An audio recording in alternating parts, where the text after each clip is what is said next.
एक धक्कादायक बातमी पिंपरी चिंचवडच्या फुगेवाडीमध्ये 8 जणांचा एकत्र मृत्यू झाला आणि त्यामुळे एकच खळबळ उडालेली आहे। आणि या प्रकरणी विषारी दारू प्रकरणी योगेश वानखेडेला अटक झाली आहे। राज्य उत्पादन शुल्क विभागाने ही मोठी कारवाई केलेली आहे।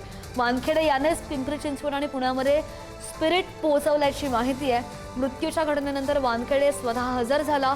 अखेर त्याला अटक झालेली आहे। पोलिसांनी अटक केली आहे। पुढचा तपास सुरू आहे, चौकशी सुरू आहे।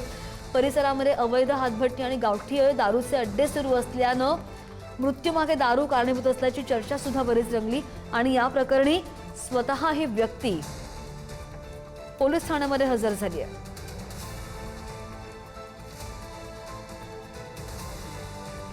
या संदर्भात आणखी जाणून घेणार आमचे प्रतिनिधी तुषार आपल्या सोबत आहेत। तुषार, यंत्रणा सक्रिय झाल्याचं पाहायला मिळतंय। ही व्यक्ती स्वतः पोलीस ठाण्यामध्ये हजर झालेली आहे। काय स्पष्टीकरण दिलंय योगेश वानखेडेनं? नक्कीच या संपूर्ण प्रकरणामध्ये जर आपण पाहिलं तर राज्य उत्पादन शुल्क विभागाने विषारू दारू मृत्यू प्रकरणी योगेश वानखेडे याला आता अटक केल्याचं पाहायला मिळतंय। पिंपरी चिंचवड मध्ये 8 जणांचा दुर्दैवी मृत्यू आणि त्यानंतर पुण्यातील हडपसर परिसरामध्ये काही जणांचा विषारी दारूमुळे मृत्यू झाला होता।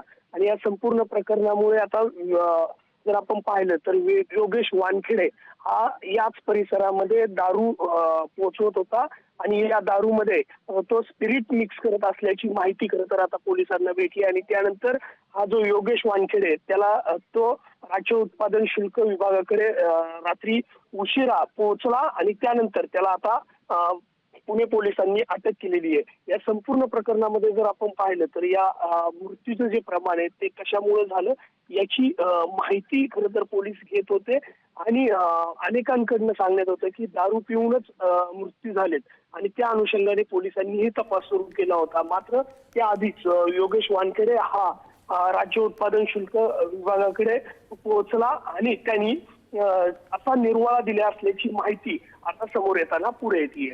अगदी, आणि कारवाई काय होते याकडे सुद्धा लक्ष असेल। या संदर्भात माहिती दिल्याबद्दल धन्यवाद तुषार।